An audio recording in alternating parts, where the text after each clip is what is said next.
It has been a long time since I have been this excited for a game. I feel like a child again before Christmas Day. I expected big things from this game, and with this video, you guys get to see if this game did or didn't live up to the hype. But remember, I don't just play the games, I platinum them. So you're going to see this game from a very different perspective than other videos. The game immediately treats you with an introductory cutscene, executed perfectly, reminding us of the first game whilst propelling our hype to greater levels with the line.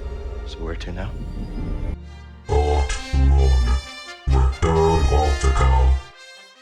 Well, apparently that's the difficulty selection screen, where I choose Jedi Master. I do try Grandmaster at some point, but let's just say it's basically don't get hit or you're immediately dead. The setup for this game is amazing. We see a broken Cal surrounded by the cold, deteriorating metal of Coruscant. Corruption is evident, the world seeming bleak, but as we know of Star Wars, hope is key, and the little jokes Cal makes...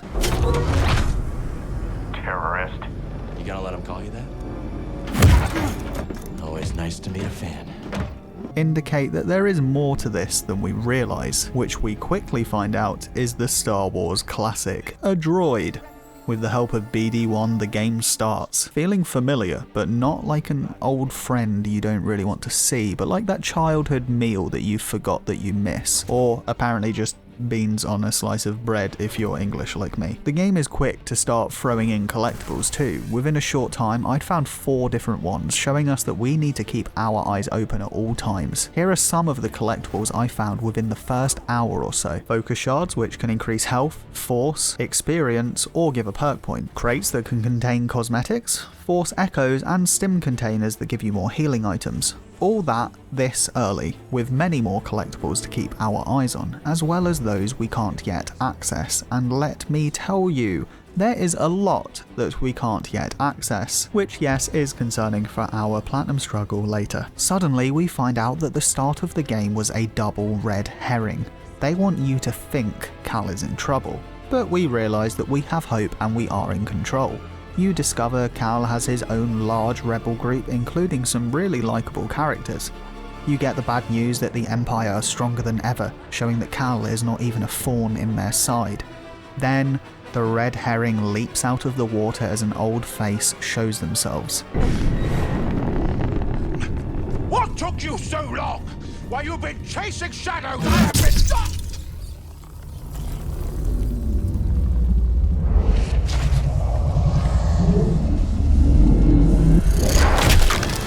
Whilst sad, what a great start to the game. It tugs on every emotion, introduces every element of the game, and sets up the maturity that Cal has gained and how far he still has yet to go. But, you know what they say.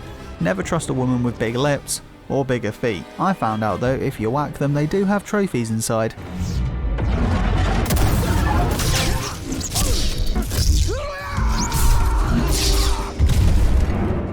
One defeated Inquisitor, 1 escaped Empire capital, 1 more lost crew member, 1 damaged ship, and 1 alone Jedi later, we head off to see an old friend, Grease, and we get a trophy.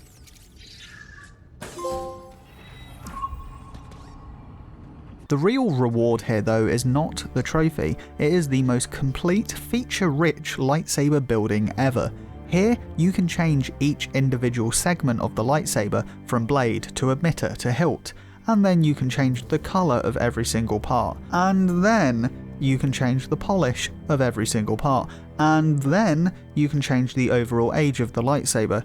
Even then, on top of all of that, you can do this for BD1 too. Yeah, it's safe to say I'll be spending the entire game just doing this. I now understand why Grievous wanted so many lightsabers.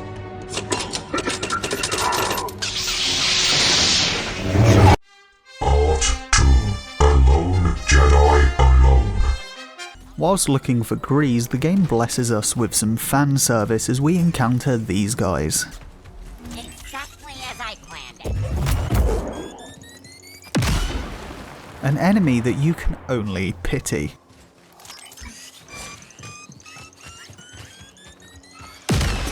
Battle droids. Sadly, a lot of pity. Take a look at that view. Is that a giant crater? Wow. I got it so easy.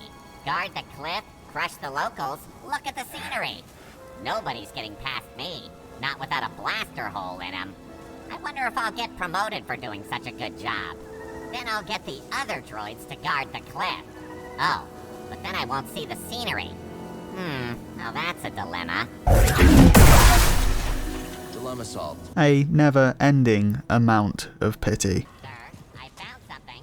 It, seems to be droid down. A roll of mine? This damn place. Oh, if I ever find out who made these things. All right, guard the area. There could be more of them around. Yeah, sir. Sir! Oh, so I guess this means I'm in command now. And I mean that literally, so I'm just going to stop on this one. As we progress through this planet, we are welcome to...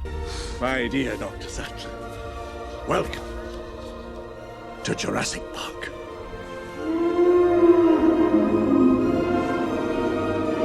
No, not that franchise. Not long after, the world opens up massively, and I mean we go from little side alleyways to a small self-contained open world, or open planet. It's a nice change from the first game where the mini Dark Souls Metroidvania gameplay is expanded into larger areas, with side quests included. You even get to finally meet Grease, the only character somehow more Stephen Ogg than Stephen Ogg, who gets us the next trophy. Spare room down in the basement made up especially for you. You should check it out. Thanks, Grace. We are introduced to a new element of the game, perks, which are equipable skills that change up the gameplay fairly drastically. Finally, a game that lets us gamers embrace our love for animals. Hey, little guy.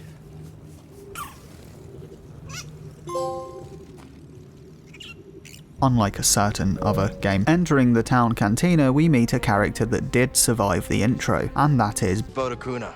Hakuna Matata. What a wonderful phrase! as well as getting a trophy for, well, something that I didn't think a Jedi would ever use. I mean, I never considered that a Jedi poops like the rest of us.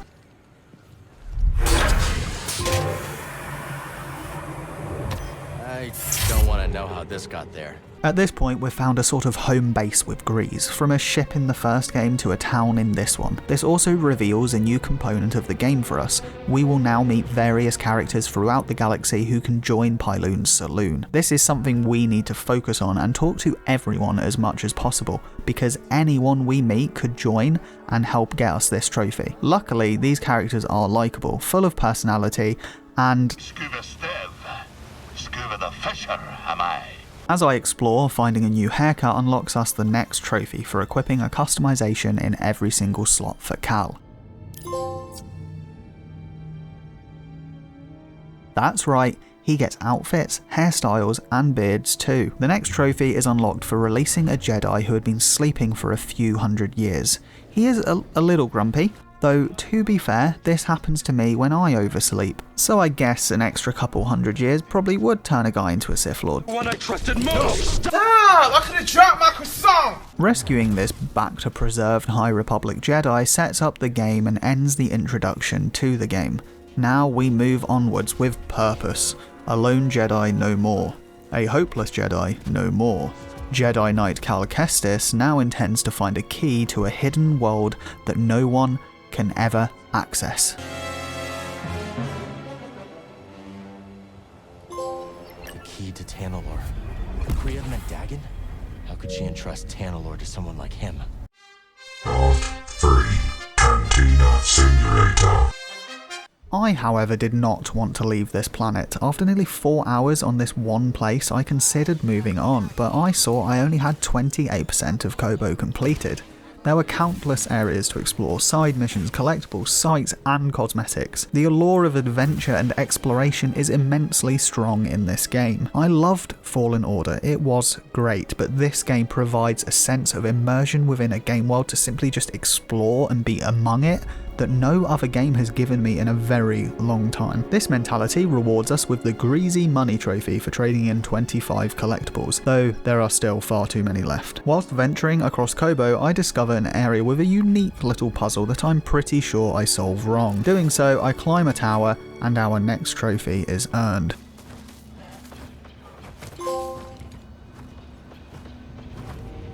I also discover plenty of characters across Kobo, one of which introduces me to a very cool minigame where you use the game's enemies to win waves of battles and earn rewards. It's incredibly fun, and there will be a trophy for completing all of these later on. Another new collectible added to the game, challenging combat or parkour fissures that reward skill points. It's a lot of effort just for that.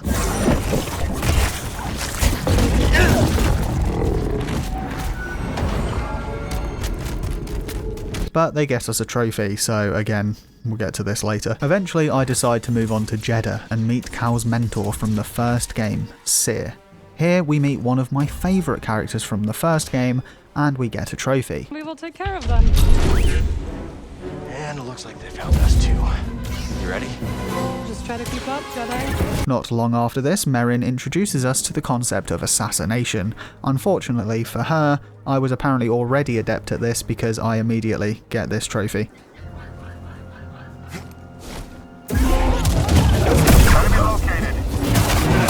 After a pleasant night with an old friend, we eventually make our way to Seer, who is creating a group who protects and saves Jedi survivors? That's the name of the game! What is especially amazing about this is that this group is called the Hidden Path. For those of you as deep into Star Wars lore as me, you'll know that as a group that's been set up in the recent Obi-Wan Kenobi show. Tying the game to the wider Star Wars canon like this adds so much depth to it. For me though, unlike The Last Planet, I am more than happy to move on from this horrific planet after our next trophy pops.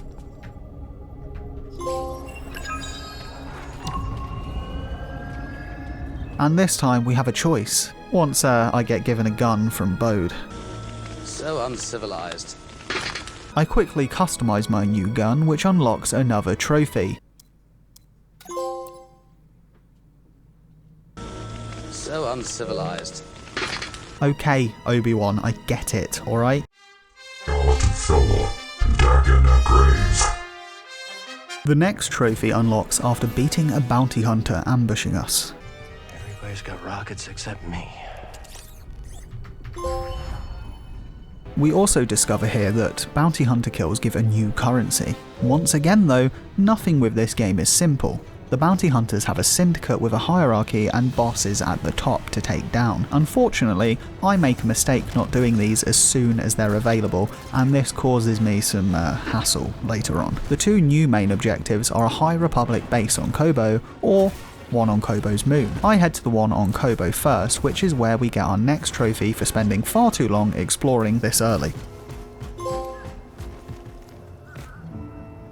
You ever get the feeling that the Force is actually real? Earlier on, I explore. I find a mullet. Yes, a mullet. I equip the mullet. Yes, I equipped the mullet. Despite it being vile and making Cal look like a wife beater, I keep it on. I then get this awesome, though maybe too slow for me, lightsaber stance. I then instinctively go to sprint and attack, and do this. Goodbye, redneck champion, Cal Kestis. Jedi Survivor constantly gives you new tools to travel, fight, and explore. First, we get a new dash as part of our jump. The game always feels like it's growing and expanding along with Cal. This continues shortly after, where we finally get a way to navigate through all those green gates that apparently everyone's just been leaving all over the galaxy. I don't really know what that was about. And again, I really don't want to gush, but the game propels itself to unfair heights with each edition. The new dash resets movement, making some incredible movement-based gameplay that rivals even the best platformers going. And this game isn't a platformer. Moving onwards in genuine awe at this game, I use a skill that I neglect. The confusion skill, which makes enemy fight enemy. Doing so, I get a trophy for making stormtroopers kill their own friends. Foes near. Enemy here? Let's take them down. I'll be honest, I don't think the Empire really cared that much to begin with. This absolute incredulous experience culminates in what can only be described as not just the most cinematic, action-packed video game moment that far exceeds the likes of Uncharted, which by the way is not even close, but even makes the events of any recent Marvel Cinematic Universe movie seem tepid and stale. This sequence, the bond between both characters that's forming, the kiss, the pure adrenaline-fueled moments, the kiss, the anticipation of loss and the kiss, create an experience that had me thinking, this game may well actually be the best video game I have ever played.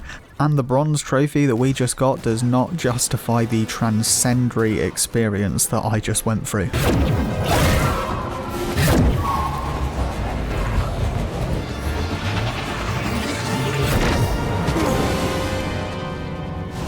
How did you do that? All I know is that I agree with Cal.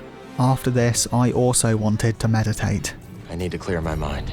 In my bed. After what felt like a lifetime for me, the next trophy is earned. For command, I mean asking Bode using R1 and square to attack enemies 10 times. Bye, This one is missable, perfectionist, so make sure you do this every chance you get. This game was made by Star Wars fans, for Star Wars fans. Jedi. You're a bold one. Hello there. You are a bold one. Also, for some reason, this cutscene gives us a trophy for staying in the air for 60 seconds. Saving Z from Dagan's secret hobby, we set up the next boss fight. I dispatched this boss with ease. However, I do wish they chopped off one of Dagan's legs instead of an arm so that he didn't run away all the time. Nonetheless, we finally get our next story-related trophy after around 10 hours of gameplay.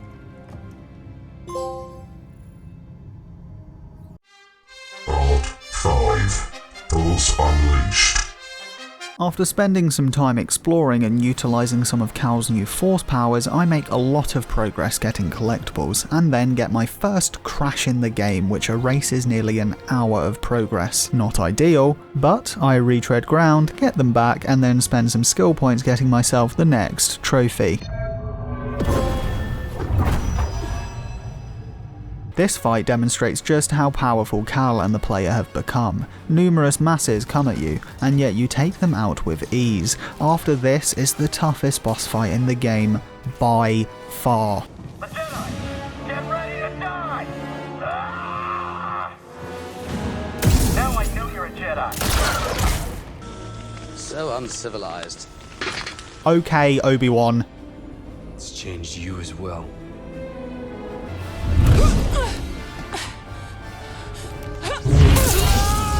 That's why you don't argue with your girlfriend if she has a lightsaber. Unfortunately, as I climb what feels like the final section of the game, I am halted by the most difficult, impossible challenge of this entire game: bugs. First, I think the game is bugged because the map said there was a grapple point, but there wasn't. I actually had to make this grapple myself, but I didn't know that. So I restarted the game to find out what I actually had to do, which was to move this big arm and make the grapple point. However, this time it actually was bugged and wouldn't let me force pull a grapple point. The result is me having to sequence break the game to get to the other side where I could then grapple. Man, I just said grapple way too many times. Alright, let's get back to work. But I was wrong anyway. Of course, it isn't the final level. There is still a lot left to do. In fact, 4 more story-related trophies. At least beating Dagan gets us 1 trophy closer though.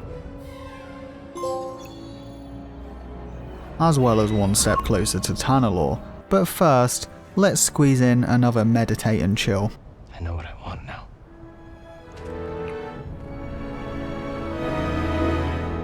Count 6. Sweet old Tanalorr. About Tanalorr. I'm really sorry about this.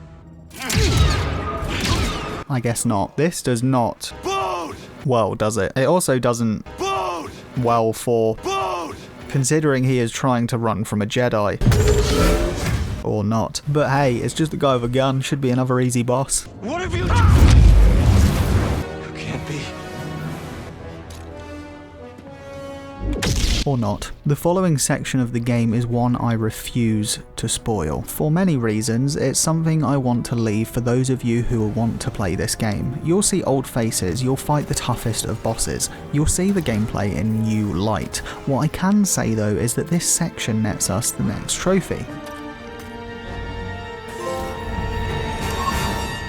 Cal starts also struggling with the dark side. In a moment of weakness, Cal gives in.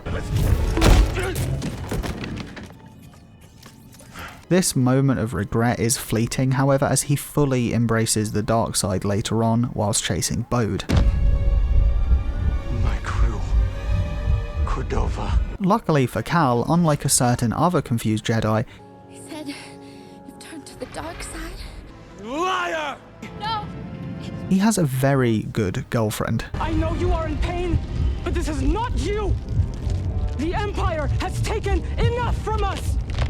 I will not lose you too! You won't. Merrin also gets us our next trophy. This never-ending adventure is reaching its close, it has to be. Exploring, I find the most legendary enemy ever encountered.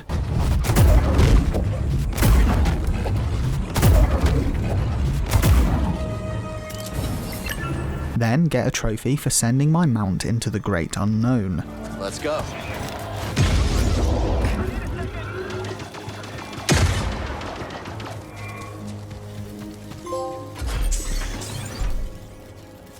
Didn't know the great unknown was just a grassy field, but sure, okay. And then lastly, another trophy for recruiting everybody to the Cantina. If you need any supplies, you should stop by the Ramblers Reach Out. With a quick trip to an array I'd already uncovered, I get the last trophy, and I'm ready to head to Tanalorr. It's good to know Grease celebrates just like me when Cal and Merrin kiss. I won't show you the ending, I will just tell you that the trophy pops and that I felt a sense of emptiness knowing that this game was over.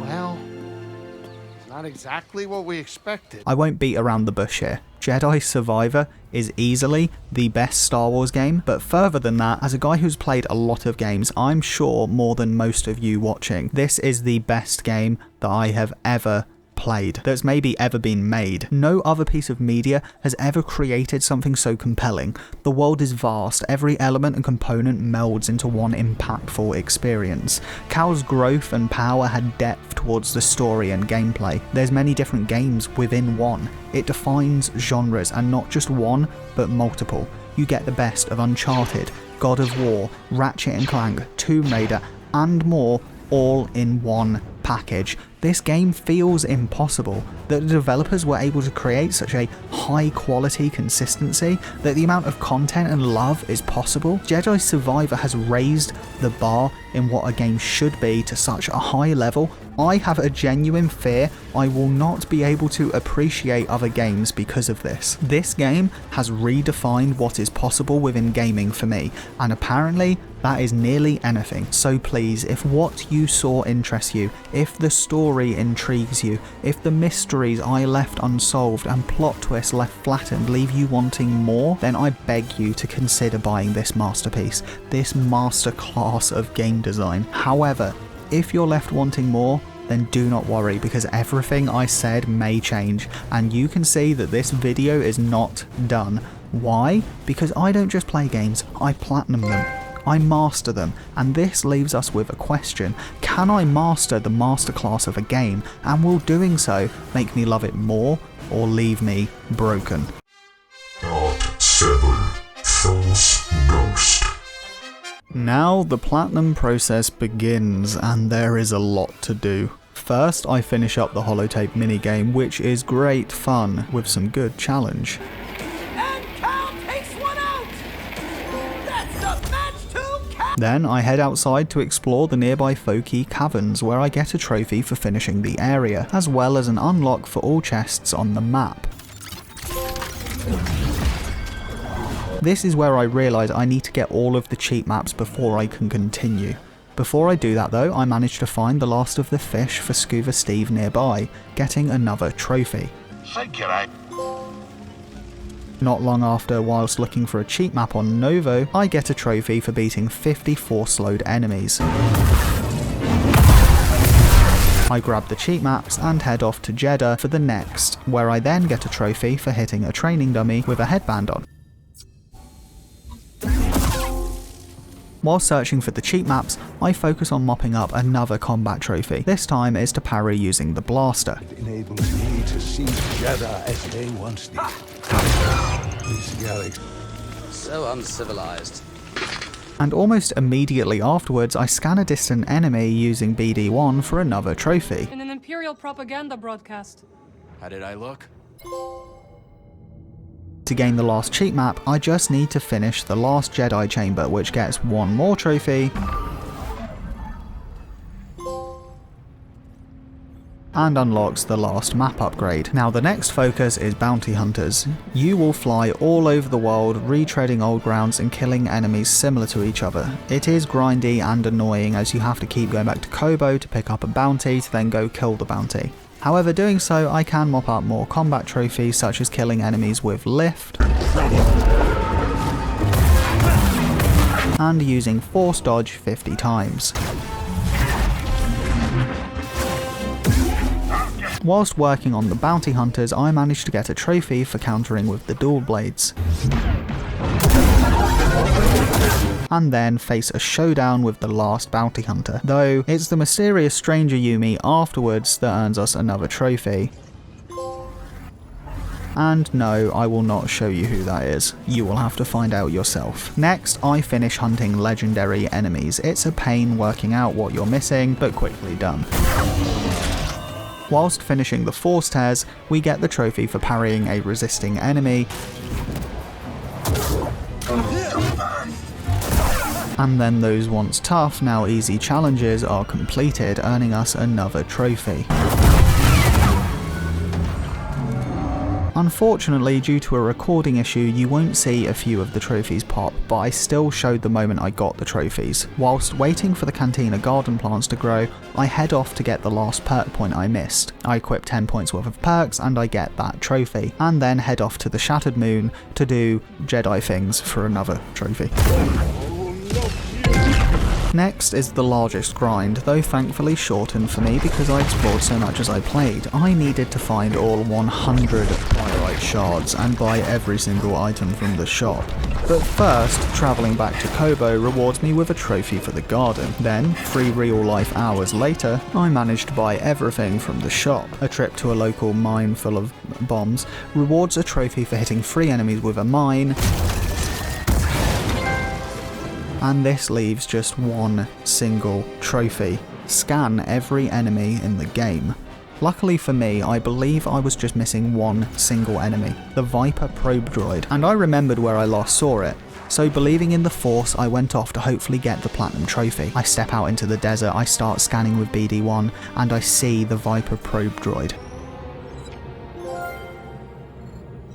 And with that is the best game I have ever played. No, platinumed. I'm sure this video has made it clear. This game is good. It's so good I left out a lot because I want you to play and discover everything this game has to offer. I want to see what your Cal looks like. I want to see what amazing lightsabers you make, and I want you to discover the plot twist, see the returning characters and more. I could have made this video an hour and still had more to say. This game is beautiful, it's everything I ever wanted, and it reinvigorates a childlike love for gaming within me. Without a doubt, this game gets the Make Me rating, as well as the Platinum, even if it's just some added grind and collectible collecting. Now, I just have to work out what I do with the void in my heart that this has left until the sequel. I guess I'll just have to continue platinuming every single Star Wars game. See you in the next one, perfectionists. Ghost storm, silent in the sky. Now I start to wonder why.